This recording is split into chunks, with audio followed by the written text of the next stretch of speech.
NVIDIA GeForce RTX 5090 prototype with a full GB202 GPU leaked dual 16-pin connectors, 24K cores, 32GB and 32GB memory.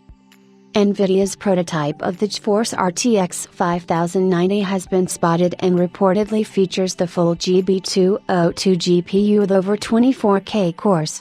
The first look at a potential RTX 5090 Ti or RTX Titan Blackwell, NVIDIA's prototype GeForce RTX 5090 GPU reveals powerful specs and needs dual 16-pin connectors to boot. NVIDIA is known for making several prototypes of its latest GPU generation for gamers. We have seen this in the past, and the most recent examples were the RTX 4090 prototypes, which feature a non-conventional PCB and cooler design, plus there are also Titan Ada prototypes out in the wild.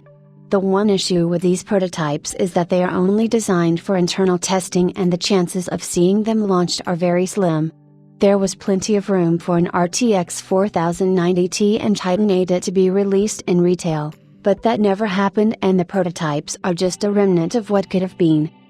Before the GeForce RTX 5090 launch, we were already looking at a prototype PCB which has made its way into the hands of a GeForce forum member. The PCB is a standard affair and not the compact variant that will ship with the RTX 5090 Founders Edition. Abe's will use the standard PCB design, so this prototype might as well be an Abe-made variant of a graphics card that hasn't been released or announced yet. So starting with the specifications, the GPU itself is the GB202 200A1, which is the full-fat config of the Blackwell flagship. The RTX 5090 uses the cut-down GB202 300A1 GPU with 21,760 cores, but it is mentioned by the forum member that this chip features a 96x16x16 configuration or a total of 24,576 cores. This is a 13% bump in the core count versus the RTX 5090 GPU, and the chip itself was produced in the 29th week of 2024.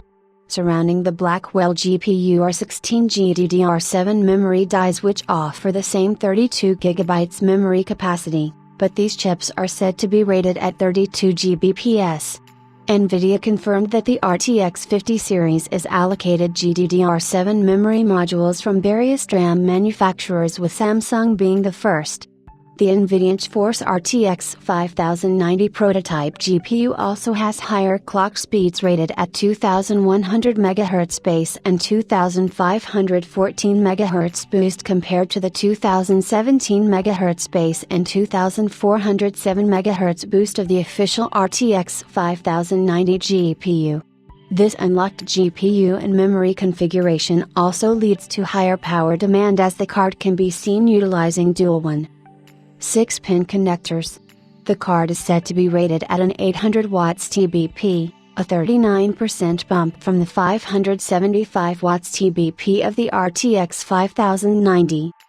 The forum member wasn't able to test the card since he doesn't have access to the latest drivers and is asking for support in that regard, but it's doubtful that he'll get a driver for this specific variant or if the card would even work with the RTX 5090 drivers when they are available later this week. It will be nice to see a much faster Blackwell GPU that could end up close to a 50% performance uplift over the RTX 4090, since the RTX 5090 will end up around 30% faster than the RTX 4090 in non-DLSS games. But even if NVIDIA plans to launch a card of this level, we probably won't see it launch soon due to several reasons, the first being the price and the second being the engineering effort to sustain 800 watts of power. Maybe a 3-slot RTX 50 Founders Edition cooler might be prepped to keep this card in check?